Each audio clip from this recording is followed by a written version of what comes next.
Hi, everyone. My name is Sarah Hansen, and this is the Rehydrating Your Landscape as a Wildfire Defense workshop or webinar for folks in the Oregon area, particularly. This is a re-recording, actually, of a workshop that we put on in person in Cave Junction in May. We may offer it again coming up in the fall 2025. And I'm going to share my screen for you. See if we can get there. Ta-da.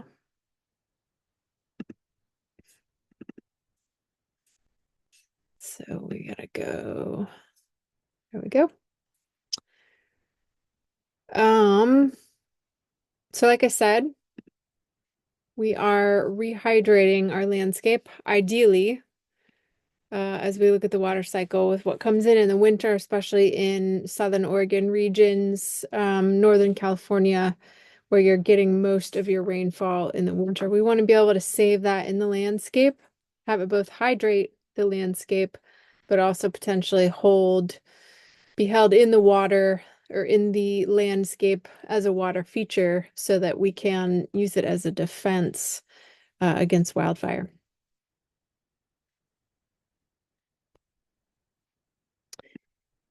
So who am I? I have a background in science, earth sciences primarily. I have a BS in, which is always a funny way to say Bachelor of Science.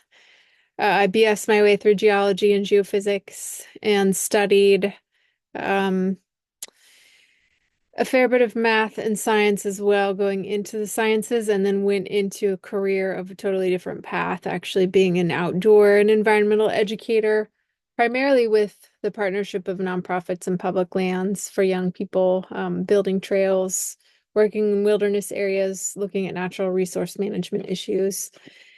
And I studied some organic agriculture along the way. I ended up getting a permaculture certification probably about 10 years ago now, and um, am a co-founder of On Sacred Ground Land Trust. We are a nonprofit based in Western Washington, Northwest Washington on Salmon Island, and we're doing work in Washington, Oregon, anywhere in the Pacific region that we can and beyond, especially in relationship to permaculture. Also a very concerned citizen of Earth as we go into future years and navigate climate change, catastrophic wildfires, and so on. So part of what we are hoping to do organizationally with permaculture is to lighten the negative impacts, mitigate the negative impacts of natural disasters and so on, that we also can enhance with permaculture techniques, especially in relationship to how we live on the land as property owners, landowners, how we extract, how we return, and so on. Frog Farm, Spiral Living Center was our workshop host in May, which is why this slide is in there. So we'll go through this a little bit quicker, but we may be able to offer another workshop this fall, as I said, perhaps at Spiral Living Center, and just do a repeat or maybe do a new twist. We'll see what kind of interest we have. But they're a great partner, have a really wonderful landscape that had some perfect and primary examples of water features on the land through ponds. They do have swales as well, though harder to tell the swales, see them in action in drier months. You'd have to just imagine it with your eye as you look at the landscape and the topography, how water might move through the land. But really lovely people and a great indoor classroom as well. The Pacific Power Foundation helped primarily fund this workshop series as a motivated partner, I believe, in helping us become more resilient in the Pacific Northwest and especially in high wildfire areas. And we are grateful to them for helping us to launch this workshop. We do wildfire work where we are in Northwest Washington. We are not quite as extreme fire danger. We don't have as much wilderness, but we have similar weather patterns in that we get most of our rain in the winter. And we have a lot of undergrowth, understory. We do have fire-wise management techniques that the community puts on, local government puts on, and have a lot of activities in relationship to that. So we are working in our region as well, trying to get these techniques out to as many people as we can. So as we go into the teaching element of um, this workshop, we wanted to go back to basics to understand the water cycle, because what we're really trying to do is get as much of that water into the landscape and hydrate that land without causing problems. So, of course, the precipitation comes from the sky in a form of a liquid or a form of a solid in the case of snow or ice.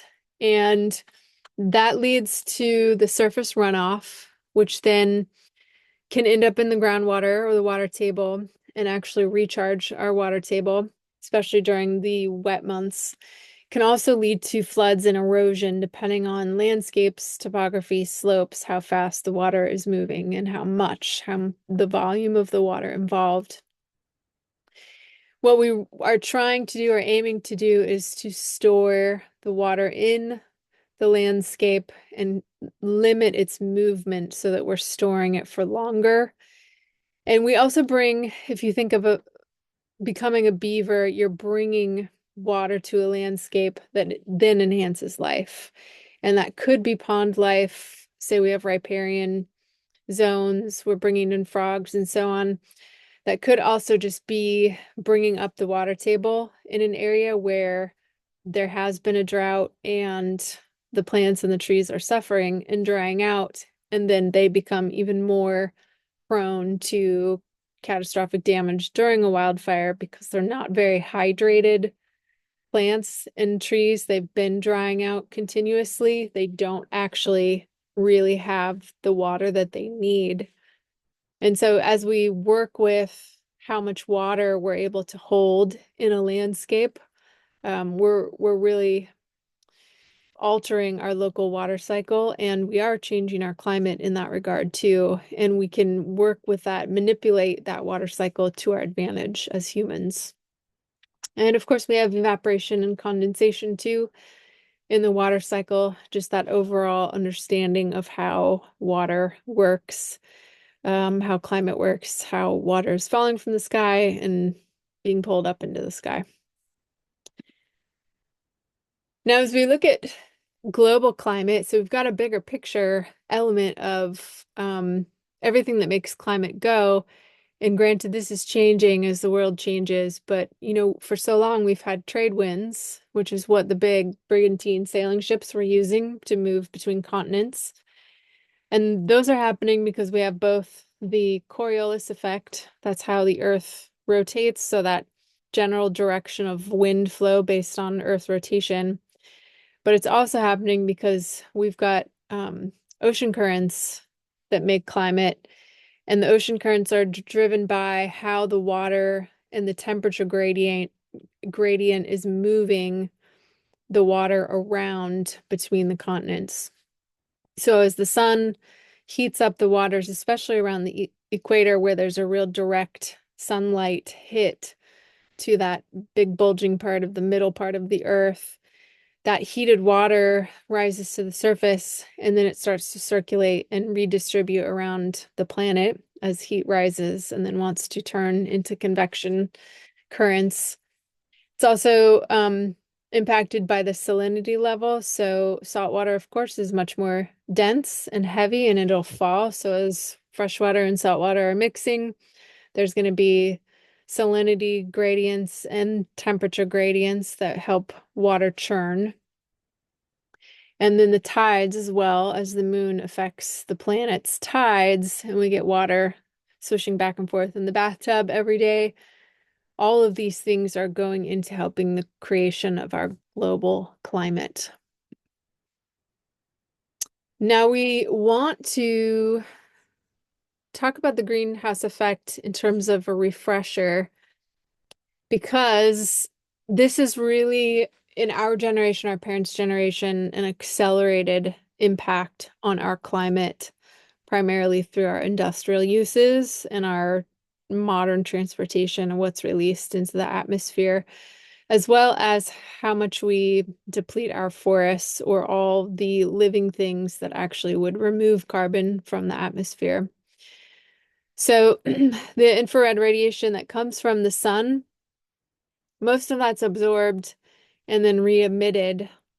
Um, and as the greenhouse gases concentrate in a bubble around the planet in the atmosphere, we store and trap that much more carbon dioxide, which then acts as an insulating layer and holds that heat in. And the measured atmospheric levels of carbon dioxide, they're definitely much higher now than they were in pre-industrial revolution. So there's a marked difference, especially when we started burning coal. But even since the 60s, 70s, when we've got that many more people driving around the whole world and less than the developed world's developed nations that were able to implement the first vehicles and start driving them and scaling that up on a mass size or quantity in terms of how many cars there actually are. And so now we're burning fossil fuels, we're burning coal. We have the agricultural and forestry element. Oops, slides are going too fast, or I'm talking too slow. That is helping to contribute to the greenhouse effect with cows, methane production through growing of feed for livestock, all the cement manufacturing, aerosols, all of those, the CFCs, chlorofluorocarbons, they're all contributing to the greenhouse effect. And that just makes the planet that much warmer. So overall, there are some planetary aridification trends. So these are what's known as the more sustained long-term trends for dry conditions that overall affect soil moisture, the water availability, the agricultural growth, the overall ecosystem health. And because of the aridification, it can increase, or it very much does increase, the risk and the severity of wildfires. For what I was saying earlier, that when we dry out the plants, even though they may still be alive, they're not a very hydrated plant because they've been experiencing a drought. They have limited water. They're barely hanging on.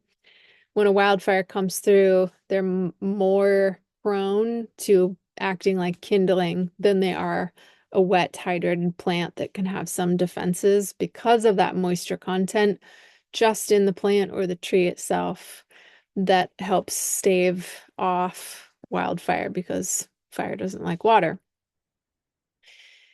And the greenhouse effect, it actually equates more moisture than stored in the atmosphere. And plants will use more water to compensate, which kind of contributes to more transpiration that's happening from plants the moisture going into the sky. So we've got more evaporation, and all of this, in a way, contributes to overall higher temperatures, overall aridification. So it's something that sort of compounds on itself. And the aridification plus the greenhouse effect can contribute to earlier springs, later winters. So we've got a longer growing season, but then that leads to potentially a quicker understory growth in wildfire-prone areas if they get a lot of moisture in the winter, which is not good. We're contributing more on the fuel load. And that leads to, of course, more catastrophic wildfires or overall more catastrophic storms in general, because our climate is actually literally being messed with through the water cycle.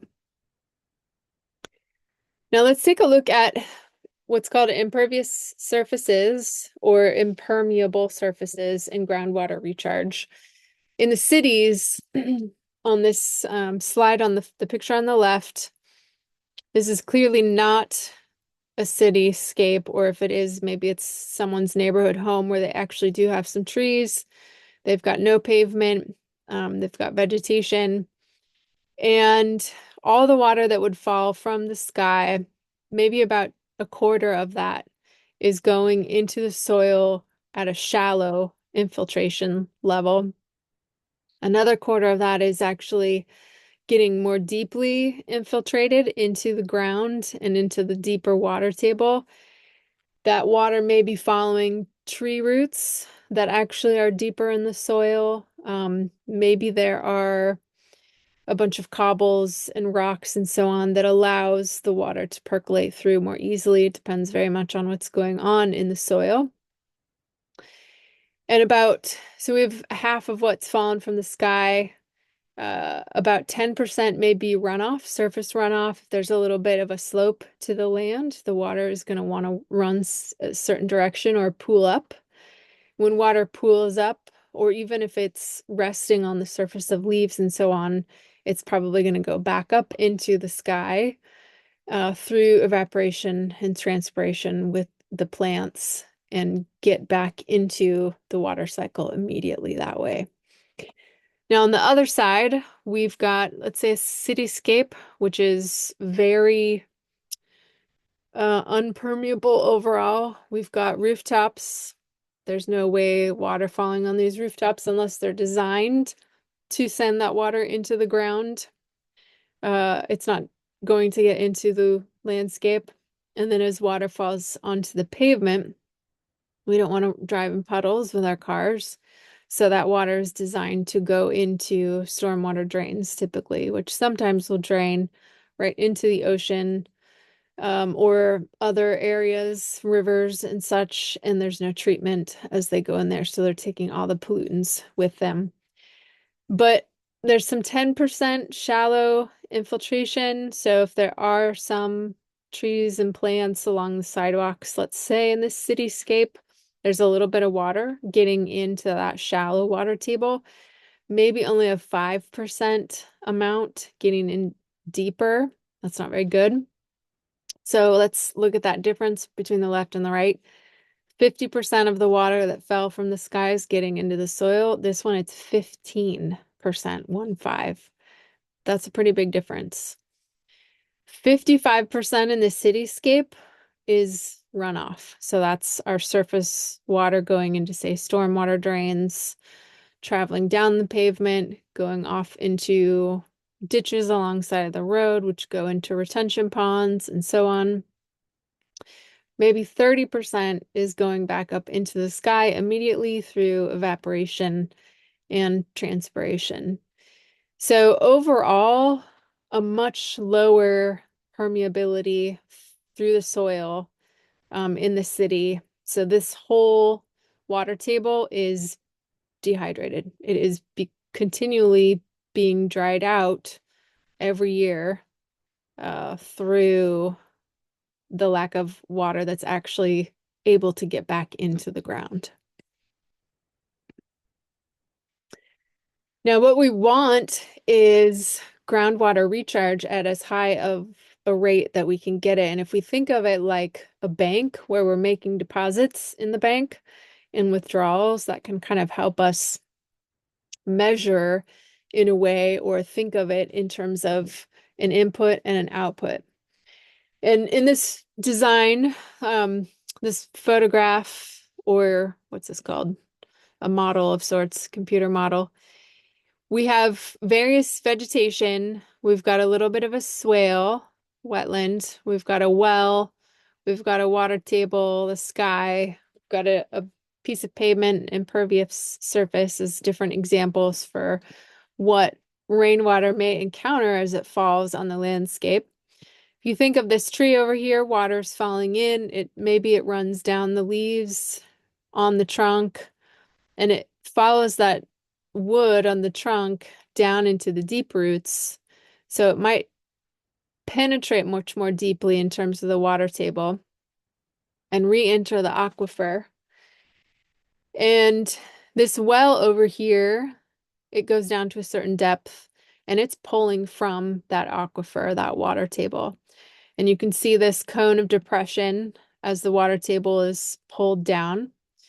So over here, as the water falls by the tree, the earth is making a deposit in our water bank for us. And as we pull the groundwater out with a well, use it in our homes, we're actually making that withdrawal through the use of the water. So what we definitely want to do is make at least an equalizing impact with our withdrawals and our deposits. Because if we don't, just like with our normal banks and money, we get into that situation where we're going to overdraw. And as we're seeing with the aridification, we are slowing down the deposits with aridification. The climate, the local climate is actually changed. Less water falls. When you think of civilizations in the past that might have been fertile crescent types civilizations and they became dehydrated landscapes, they're turning into deserts. There may have been more localized oases type, lush and abundant landscapes and communities, thriving communities around those areas. But as soon as they couldn't get enough water back into the soil, couldn't balance out their localized water cycle, they start drying out. And then you don't have the fertility that you need to grow abundant food, grow abundant resources, and so on. And then you're turning into desert lifestyle, desert culture. So in this example with the wetland, where there's a little bit of a swale, water is actually held in one spot for a long time potentially, and at least longer than, say, evaporation might take place. So it's allowed to permeate through the soil slowly, and it contributes as well to the water table. You may have some water that runs downhill. There is a little bit of a slope in this example, so it could be that surface flow, surface runoff that actually goes into a stream bed. And because there's also water sitting, there's probably movement to the stream, but there could be water sitting in one spot long enough that underneath the stream bed, there's also water infiltration happening and water going into the ground through that same infiltration permeability method that is happening upland.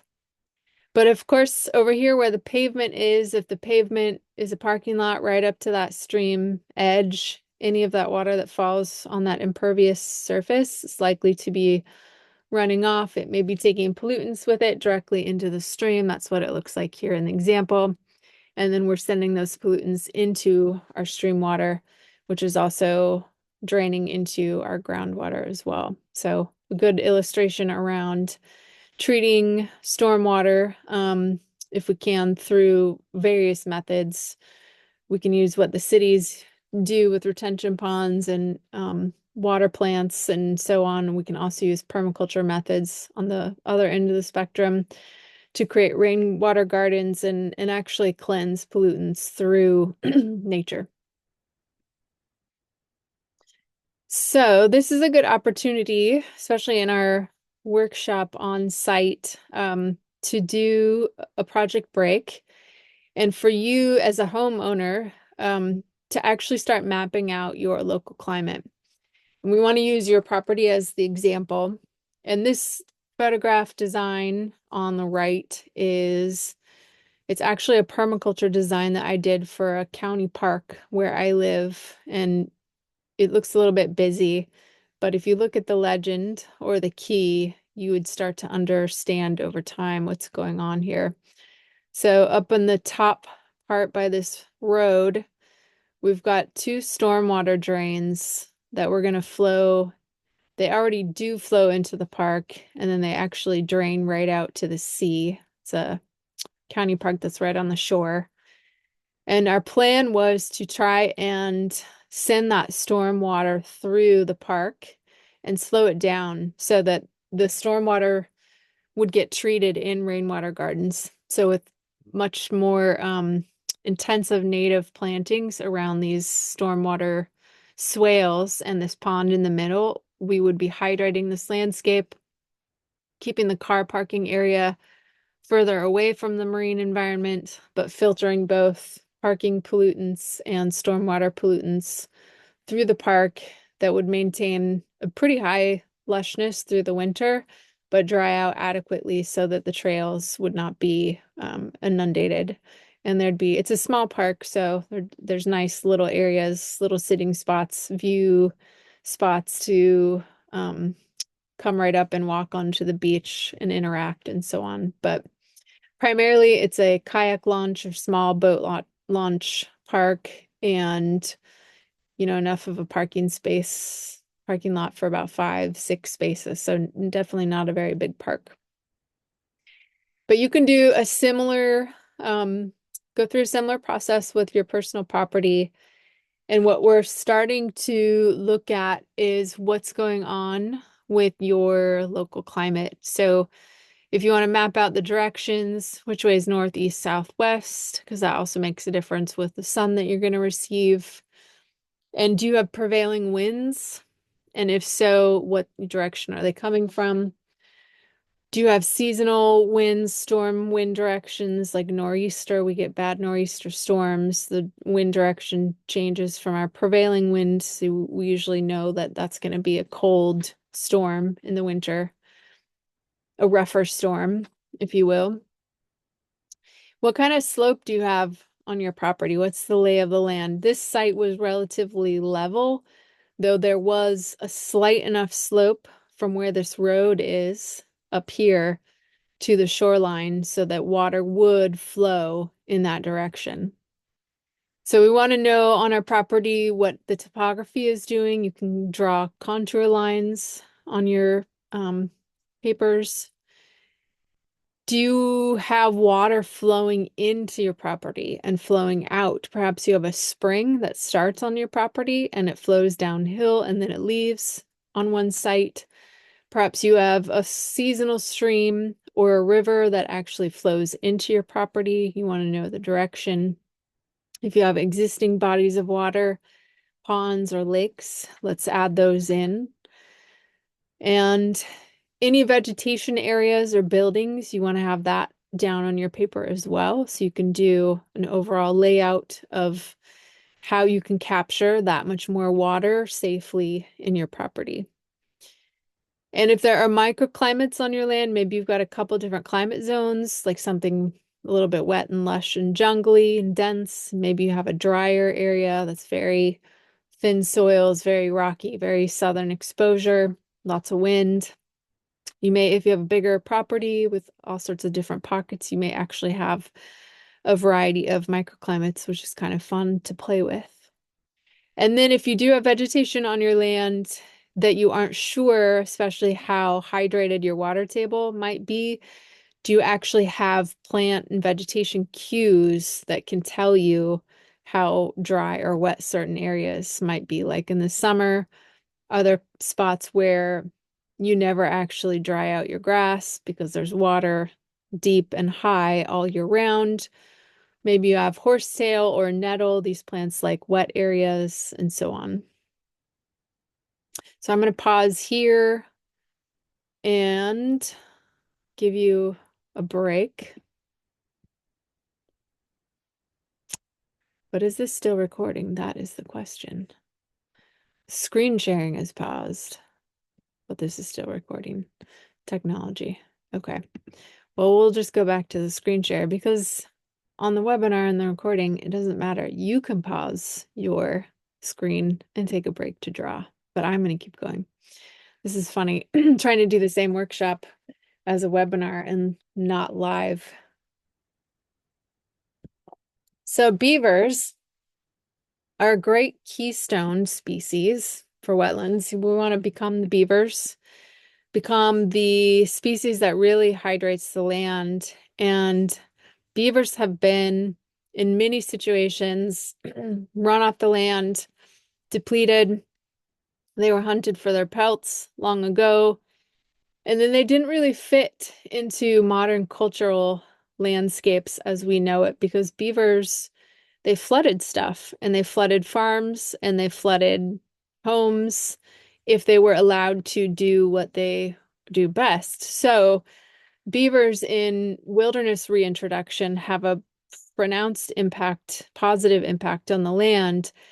And they especially increase biodiversity, and they help hydrate landscapes that might be prone to fire. So if any of you are involved in reintroduction of species and so on with beavers, thank you for that work. It's really important, and it's something to consider if you're not, by supporting that work. This visual is an example of, on the left, life without beavers on a landscape, and on the right, and all the lush green areas with a bunch of excess water, how much better it is for everybody. The difference in landscape on the left too, historically beavers might have been removed. Rivers were probably straightened and dredged because that was easier for ships then to get up and down stream channels or river channels and deposit goods. So then you had cities going in. You also had people drawing down the water table. What was perhaps a meandering stream is now a straightened stream. So over here on the right, we see meandering streams.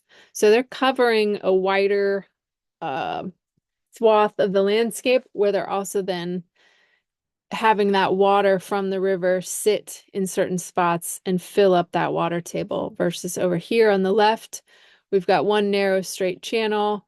It's not reaching as much of the landscape through that meandering curve that it would be on the right.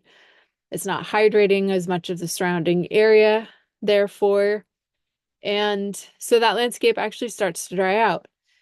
That landscape around this straightened river channel also then is dependent more on what's falling from the sky than it is what's flowing from the river for hydration. So it definitely becomes more of a dehydrated landscape, especially without beavers or processes that mimic beavers. Humans can become beavers. On the right in the example, we've got a beaver dam. So it looks like the rivers would be flowing to the left, flowing toward this dam. They get dammed, the water gets dammed, so it starts to back up behind that dam, which then creates a pond, a lake, or essentially a wetland.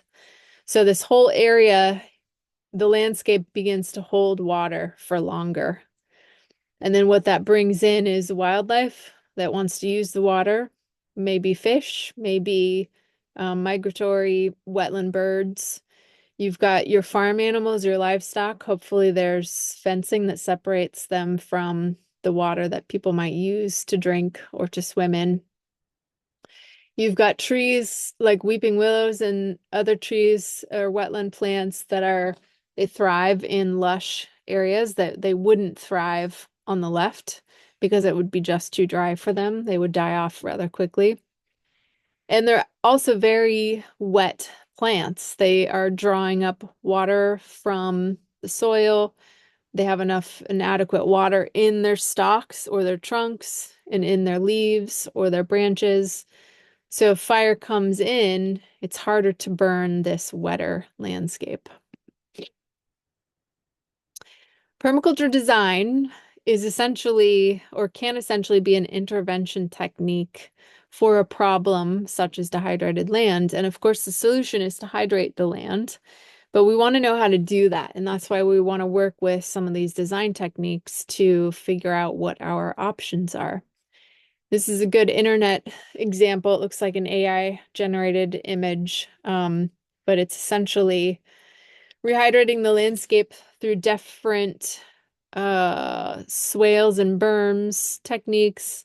Looks like a little bit of terracing, thinking of, say, rice paddies in Asia, where they're on contour or they are landscaping these terraces or these water channels with the topography of the land. They've got these earthen berms or dams surrounding a little bit of a moat coming out of a pond. Looks like there's a greenhouse.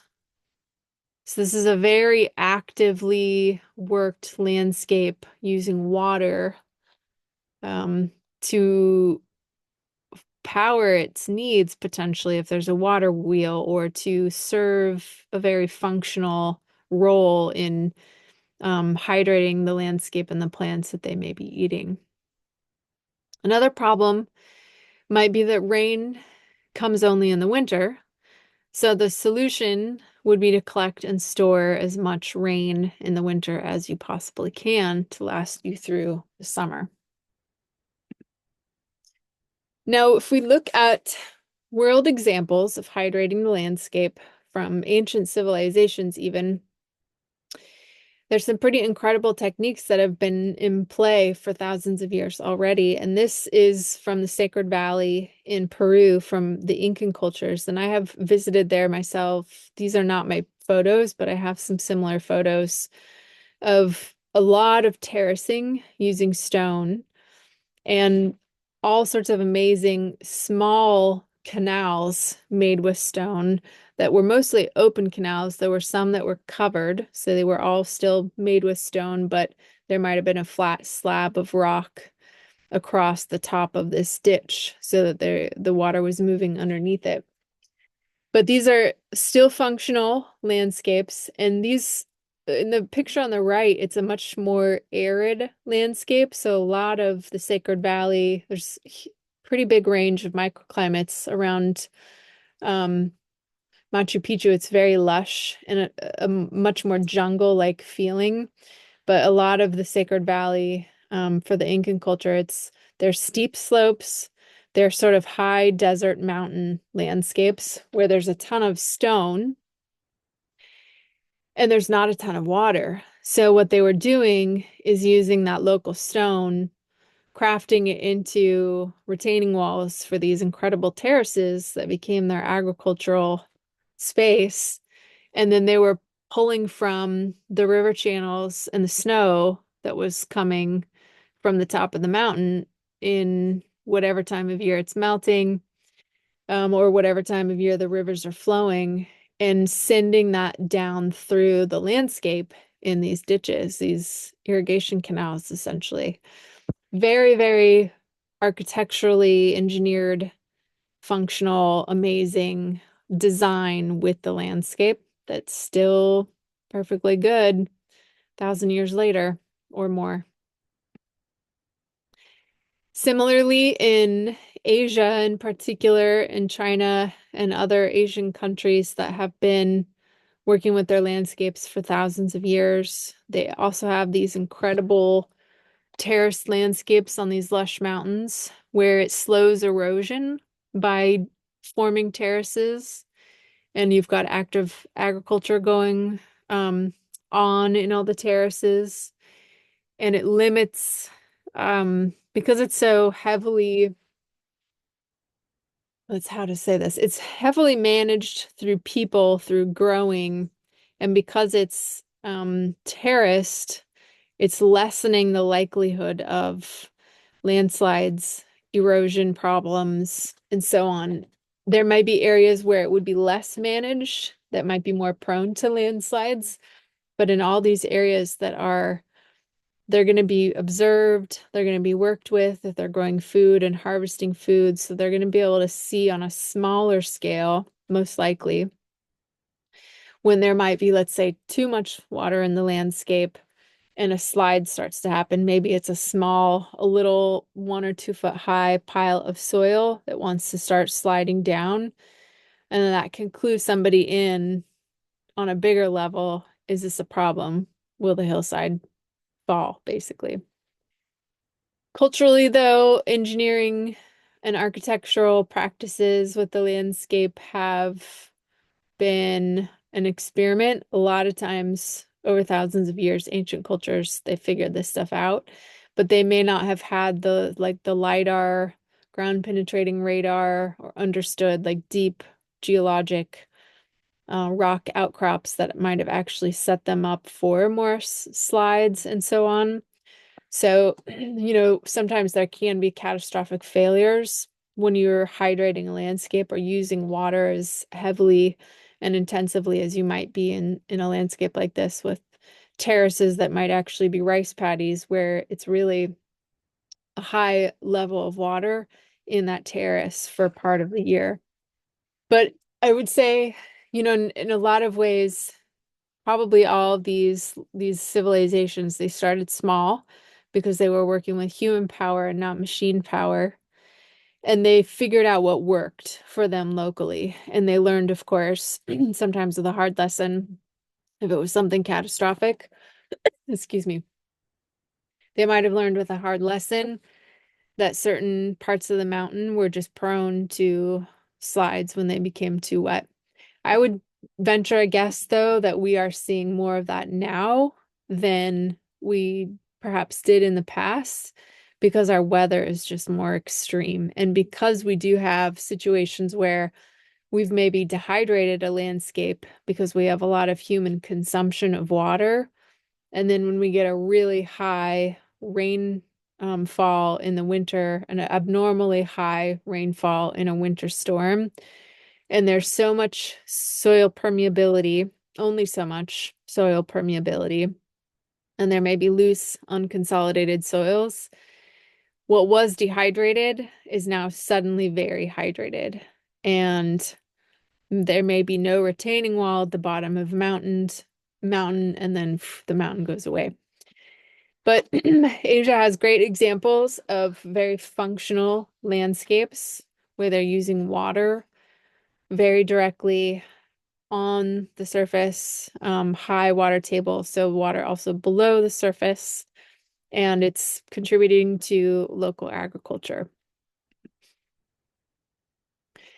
So the S's in permaculture, so important for water.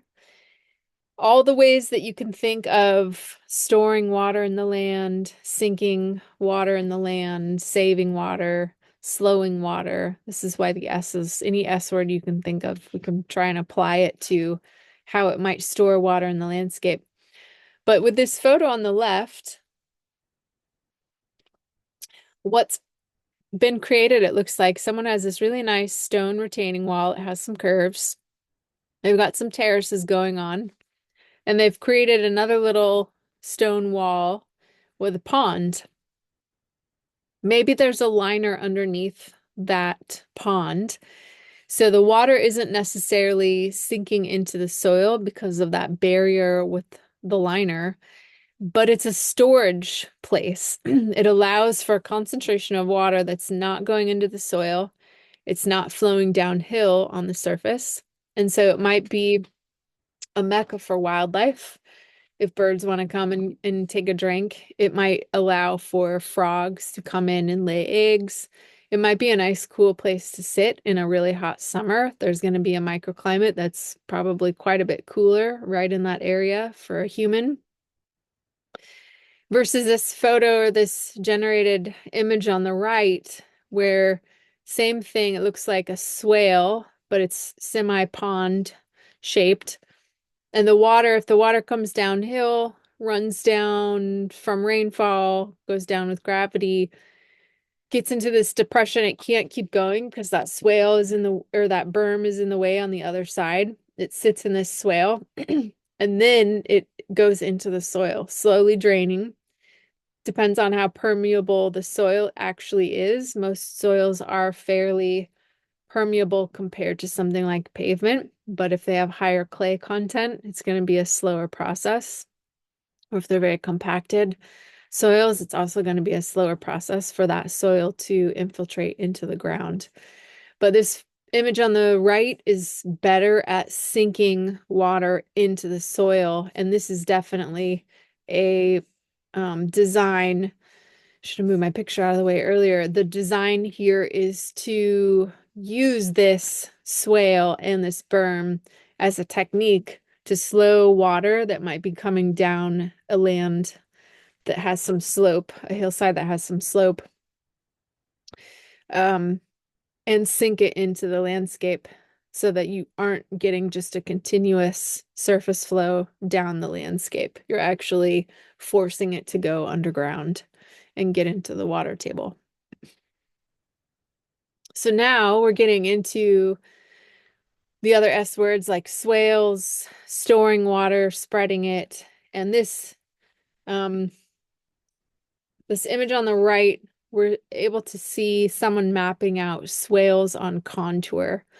So if we were to look at a topographic map, what the contour means is you're following the contour on the land. Let's say you've got a hillside like this picture on the left, and you want to walk in a level path without going downhill or uphill, this looks like they've followed the contour of the landscape. They're probably flagging it out and they're designing a swale on contour. And that's what this picture on the right is showing too. You've got, these are the contour lines that actually show you an elevation. So 658, this is uphill. 644 with the contour lines, giving you a sense of what that landscape looks like. Here where you see the contour lines V, contour lines usually V uphill, which that doesn't make sense, does it? Unless there's a weird dip. This is a weird photo. Anyway, reading topographic maps is helpful for understanding how to do swales on contour, working with the contour, but you don't have to necessarily read topographic maps. You can actually use materials and sometimes just understanding like what feels level to your feet if you were to walk along the ground. You can see there's little jogs in this swale in the picture on the left. That's because if you actually made this a straight line, there might be parts where you would feel like you're walking downhill, and that's not what you want. You want to be walking levelly the whole way. And the swale, when it's built on contour, or a terrace built on contour, it's much more stable because water will always flow with gravity. So if you build a swale going downhill, you're going to start to create erosive power with that water because it wants to flow downhill with gravity. So water can move mountains. If you're storing water in swales and you're trying to slow it down and you're trying to spread it, you have to build a swale as on contour as you get it for it to be stably held in that swale and not want to move and channel in one direction or the other.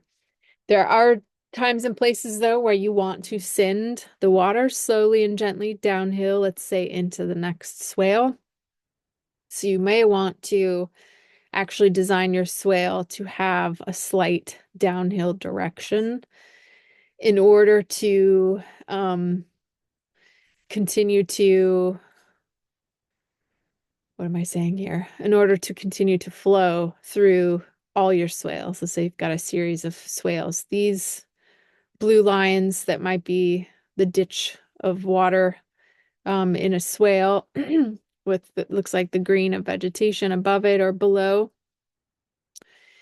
They don't look like they're connected, as in here's the top one. It flows, actually almost turns a corner like a switchback and flows into the next one. It may not have to do that because there's enough water that that swale that's filled, it sends water into the ground that fills the next swale up, which could also be filled through rainwater, and then so on downhill into each swale. It just depends on your landscape, depends on what you're trying to do. I'm going to take a water break for myself, which means you might, let's see here, might mean I have to stop recording. Okay, now we're back. Now I need to get back to screen share, but not show you that Excel spreadsheet.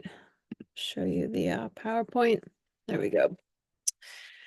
So let's see if I can move my face out of the way so you actually can see what's going on. The swales are typically best for slopes when you've got a 15% grade or less. Beyond that, it's a little steep and you don't want to risk undermining the foundations of the soil on a steep slope that could potentially lead to a slide. So if it's greater than 15% or less, that's when I would switch to terrace and you're not holding so much water, let's say in an open ditch, you're actually trying to sink the water into each flat terrace so that there's no movement of water, concentration of water in ditches.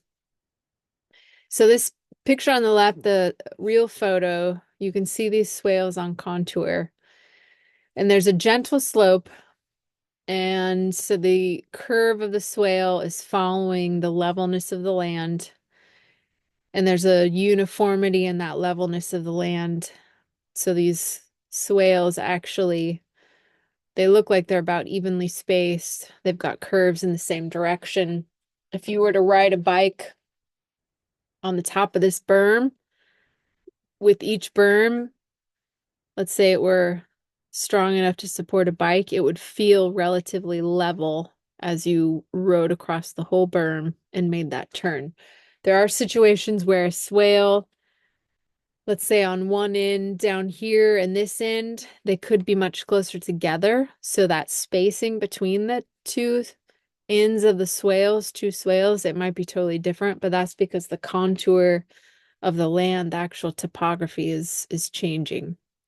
So your swales are not always going to be uniformly spaced. And this diagram over here on the right that shows they've got stakes and line or string between the stakes, and it looks like they're going for about an even spacing, and they're following the contour of the land, which there's various processes that you can do that.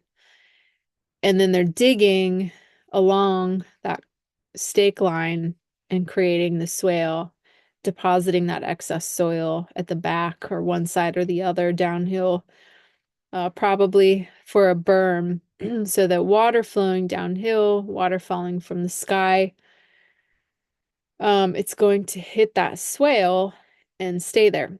And that's what you want. You want it to be like this picture up here is showing, a place where water is stopped, slowed, and it's allowed to absorb deeply into the soil. And so each time you do that, it's like a speed bump for water. You just make that water table get a deposit. I mean, it's a banking situation with water, essentially. And you retain more water in the landscape, less of it's going to surface water runoff. So in this swale up here, they've got some mulch, which is fine. You can put mulch, it's like a rainwater garden process, into your swale and plant it if you would like, behind on the berm with plants, or even in the swale itself, you can plant with plants. But typically in permaculture, swales or ditches are usually more open, or they're mulched and they're not planted, and the berm is what is planted behind. But that's not always the case. Whatever you plant in the swale, your plants have to be able to handle high water moments. So in winter, high water times, they're more than likely going to have to be rainwater plants that are pond plants, wetland plants, that's what they thrive in. So there are all sorts of great resources on how to build a swale, or install a swale. One of my favorite permaculture teachers and guides is this guy named Jeff Lawton, who's out of Australia. He's also done some really cool things called greening the desert in Jordan, so in the Middle East, basically taking very arid landscapes and working at super small scales, but scaling up in ways that help the land retain a lot of moisture. And each time they scale up, even starting with something as small as using rocks to mulch around a single plant so that the sun doesn't hit that ground around a little plant directly. And within that pile of rocks around the plant, there's coolness, there's shade, there might be some condensation, there's water droplets falling back into the plant. So you start to change the soil, and aridified soil starts to become more fertile. They might be adding some mulch, and then they build out from there. The more water they can concentrate, the more they can turn these local arid regions into desert oases that are actually like very lush, very fertile, and grow a ton of food. So he's great as a resource. Also does a ton of swale designs using heavy equipment too.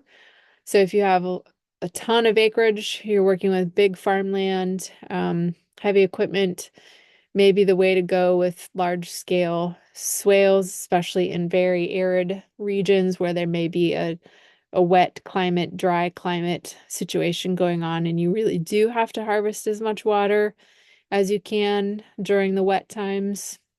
This middle picture is another visual of what looks like not really much of a swale, but more of a berm that's also a speed bump behind this open area that's been mulched and planted so that any surface water flow is just going to run into that berm. It's going to sit there. It's going to be forced into the landscape. And where it's forced into the landscape is right underneath these trees or these plants that are planted in the berm. So they're getting that immediate water. This over here is an A-frame. It's a way to use a level, sort of like a walking level that maps out your contours like a high side. No, not even a high side and a low side, but you can look at it that way depending on the direction of downhill for your landscape. It's your feet of that A-frame. Each side you want to be level, and you can have a plumb bob or a level in the middle here. You can do this several different ways, but you're able to really map out a swale that is following contour. So meaning that swale will be level as you create it.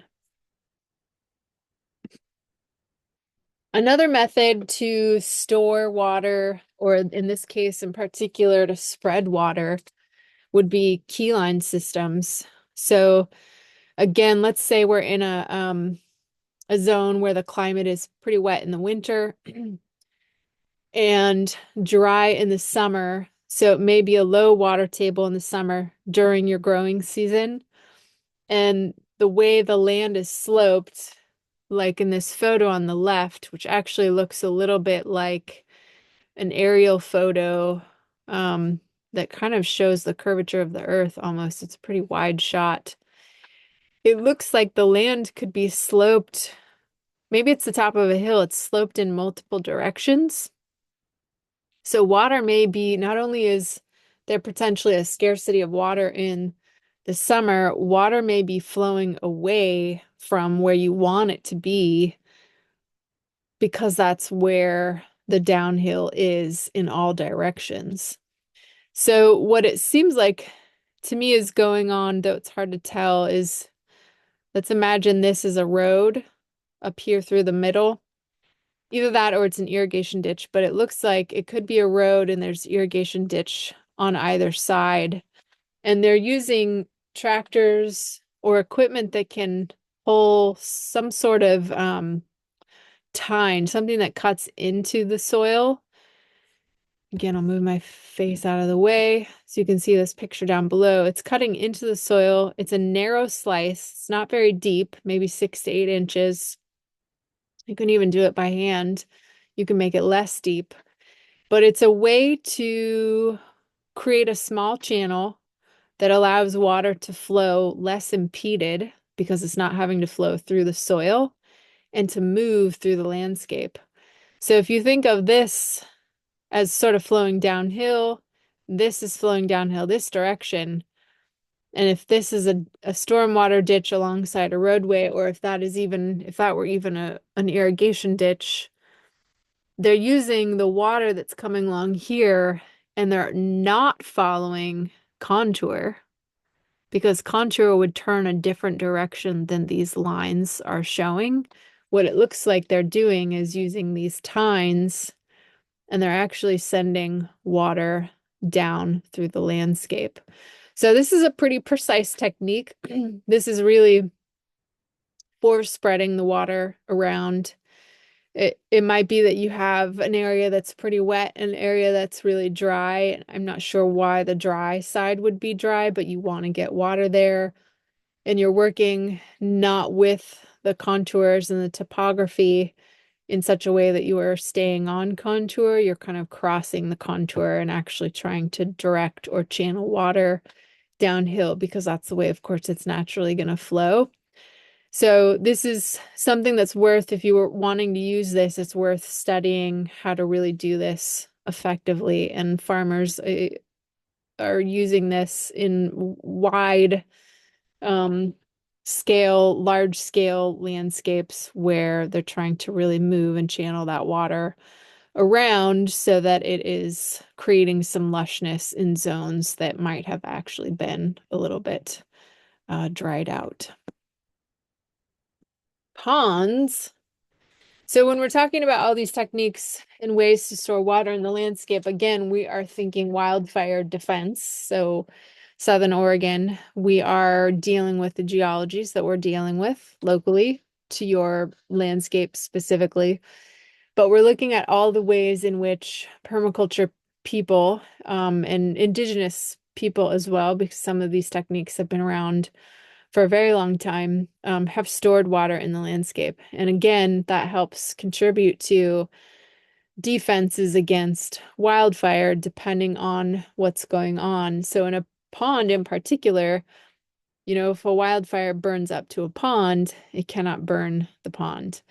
So in the S word for storing water in the landscape, that's what a pond is going to do. That's what a small lake is going to do. And it can be done with a liner, it can be done with clay, it can be done with cement. It doesn't necessarily matter how the water is held. You can create a pond in whatever way you want. The bigger the pond, the more expensive the liner, or the more expensive all the materials go into creating it. So that might be your limiting factor. But at the same time, maybe one side of your house is on a hot, dry, southern exposure hillside where fire likes to travel uphill because heat rises and it will dry out the landscape above it, making it more primed to be a quick and dirty fuel as the fire moves up. And so maybe you don't want to plant that side of your house with, let's say, trees because you want the southern exposure for your garden. And you're growing, maybe you've got grassland around your garden because you have livestock, but it can dry out and be a real rapid fuel. A solution could be you put a pond, a long and skinny one, alongside your house, but above your garden. And then your pond could be something that actually feeds into the garden with water and hydrates that landscape below, but also acts as a barrier if wildfire were to travel uphill and hit that pond on that one side of the house.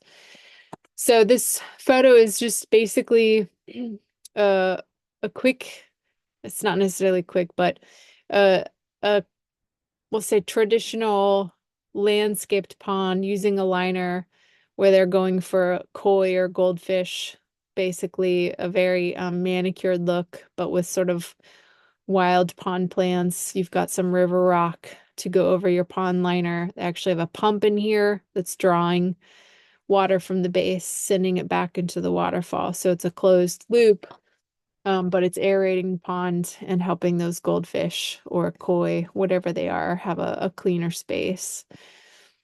And you do need some sort of barrier, even if it's just with clay. There's something called glaying the pond. So if you have pigs and you've got a big depression that you could turn into a pond, you have a bunch of clay or organic matter that pigs can stomp around and lay on, and over a matter of months, like really compact and seal that clay so that it will actually hold water. You don't have to necessarily use materials that you would bring in, especially plastic, to have a barrier to hold that water. But you need something to seal if you don't have natural clays in your soil already, so that pond water would be held. It's not just going to necessarily happen if you dig a hole in the ground and add water. It's probably, you'll see how permeable or impermeable your soil actually is if you tried to just dig a hole and fill it with water and put a pond in. One thing you want to think about with ponds, where will overflow go potentially? Even in this closed loop system that's got a pump sending it uphill in the waterfall, in a heavy rain, where rain is going to be adding to the overall water in this system, where is it going to go? What's the low point in the pond that would turn into the overflow or outflow? And then when it leaves, what would happen? Will it create erosion? Will it actually flow into the landscape and so on? Ponds are really helpful to create biodiversity. Of course, all wildlife flocks to water, especially in dry, hot landscapes. So if you want to create biodiverse homes in Southern Oregon, where you might have permeable soils, but very dry soils, getting a small pond in, especially if you have some sort of shade for it so you don't lose a lot of your water to evaporation, your wildlife abundance will grow dramatically because wildlife need that water. It's very good for the wildlife. Now, sponging in the S world of permaculture and water. So here's a swale. It's hard to see in this picture. There's a downhill, these big arrows that are telling you about surface runoff. There is actually a swale. Looks like maybe they've filled it with some junk, or maybe it's filled itself in over time through erosion or plants. It's just kind of become less of an obvious swale. But underground, you can see water is hitting the swale part.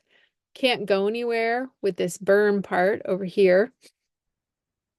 And it's infiltrating into the landscape and maybe over in either the berm or the swale. Doesn't really matter, actually. You've put a bunch of mulch. It could be living mulch where you can do chop and drop with some of your plants. So this is a fruit tree. Maybe this is comfrey. That looks like a potato. Some tubers there. They've also got some drip irrigation in case they want extra water. Or dead mulch if you had a bunch of leaves and straw and cardboard that you put into your swale before some soil so that it's loose. So clearly water is going to infiltrate really easily. It's not compacted soil that you had to dig into. It'll still flow in and be held in that ditch and not be able to go anywhere because there's this berm as a speed bump. All of that material, it's spongy, it's breaking down, it's organic matter. If you're mixing like lasagna layers, manure and leaves and cardboard and newspaper, that holds water like a sponge. It feeds your plants for longer because of that sponge nature. And it also makes it so that the moisture content is always very high in the soil, and you may lose less. You're more likely to lose water and moisture through evaporation because you've got the sponginess in the mulch, in all that dead rotting material that's protected by the outer layer that might be receiving the sun's rays, but underneath the going back, underneath the outermost layer, it's going to be cool and wet and moist and damp and lush.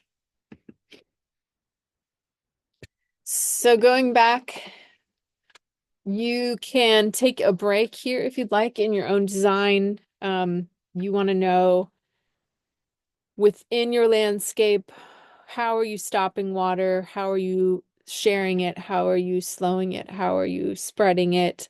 Are there places where you could use more water? Are there places where you have excess water that you can actually spread around a little bit?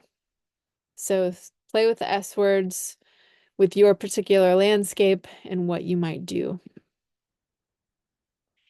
Now, again, permaculture is an intervention technique. So this is a different AI generated image, has a little bit more wildfire going on, but you can see after I take a drink of water that there's zones like permaculture has its zones of management. And outside of these managed areas, it looks like forests and it does remind me of Southern Oregon. We've got all your timber country, your wildlands, and then in these regions, you've got your very managed landscapes.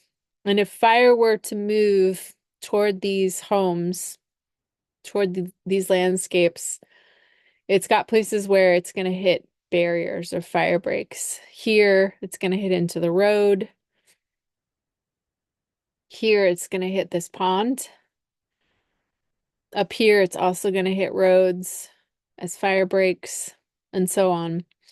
So, if you were to look at an aerial view of your home and placement of different water features, placement of fire breaks, fire lines through roads, that's something to visually map out in your landscape if you can get it. Now, when I was talking earlier about permaculture design as the intervention, let's say we've got, a problem. A problem being that a wet winter grows understory ladder fuels fast. So what would our solution, because that we can't necessarily stop if there's a wet winter and there's all this landscape that we're managing or we're involved in, we can't suppress wildlife and plant life so much so that, not so much wildlife, but plant life so much that it stops growing when it's a really lush winter. So what we're going to have to do is manage for that. And we can utilize all the understory. If we have goats, they can be eating that down in the spring. If we're able to mulch those ladder fuels and turn them into swales that are filled with that mulch, or turning it into some sort of garden materials and so on, then it becomes a gift. It becomes the positive for what was a problem.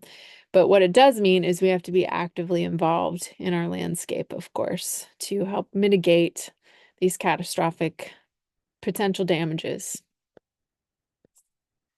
Now, let's go, put me way up in the corner. So let's take another, or if I were in class right now, I'd have you take another design break with your landscape and introduce some new questions to ask as you design with your home. Something that is really great in permaculture is trying to accomplish multiple goals with one thing, or kill as many birds as possible with one stone. And they call that stacking functions. So an example might be, even with this house, rainwater, water rainwater falls on the roof, goes into this water tank, and that's going into drip line into main garden beds. It could also be going to water these trees and shrubs. Gray water is coming from the house, and it's going to water trees and shrubs. So there's kind of a stacking function there. It's sort of like multiple water sources going into watering one thing. So let's say one fails. Let's say you only get so much rainwater. Your tank only fills 1/3 of the way in the winter. You run out at a certain point. So you can no longer use the water in the tank to water your trees. But because you're on a well and you're pumping water out of the ground, you do have gray water because you're washing your dishes in the sink and washing your clothes, and you can send that back into the trees and the shrubs. So there's a little bit of a stacking function there. But overall, as you're designing with your house, understanding what are your problems, mapping those out so that you can look at the potential solutions and how to accomplish the solutions. And what are your resource limitations? Do you have limited amount of money to put toward projects so that it's probably going to be primarily you working on your landscape or your home as you can? Maybe you have a ton of wood on your property, but you don't have any nails or screws or rebar to put the wood together. Do you have a lot of money, but you don't have a lot of helpers? Like, what are your resource limitations and what are your resource positives and resource abundances? So starting to understand all of that you can glean from your land, your life to help you in terms of what you're trying to create with a home landscape that's very actively managed to be defensible against wildfire, but also abundant, biodiverse, and so on. And again, going into project mapping break, um, that is great to do with looking at what you might have for a local microclimate, really even around your home, especially if you live there for years and you understand, like, well, we go and sit over in this corner of the property when it's really hot out because it's actually cool and lush over here still, or it's gonna flood over here when we have the wettest winters. Those are all really helpful things to know. So when you're a property owner, what have you been observing throughout the 4 seasons? Because if you can harness any of that energy, or especially harness gravity, you want to use that to your advantage. And like I asked earlier, or mentioned earlier, what resources you already have on the land that you might be able to use.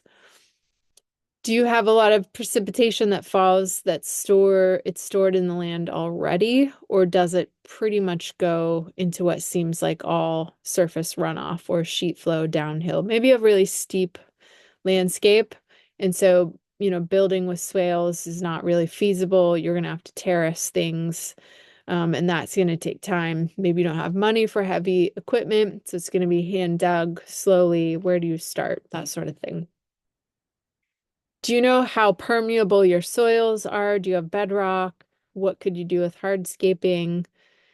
Where do you know where water might evaporate from the land? Do you have an area that pools up when it's heavy winter rains that then evaporates very quickly? And does it all go away? Where does the water saturate the most, etc.? One thing that is really good question to ask, how can you collaborate with the neighbors? Is that even possible? Because if you end up hydrating your land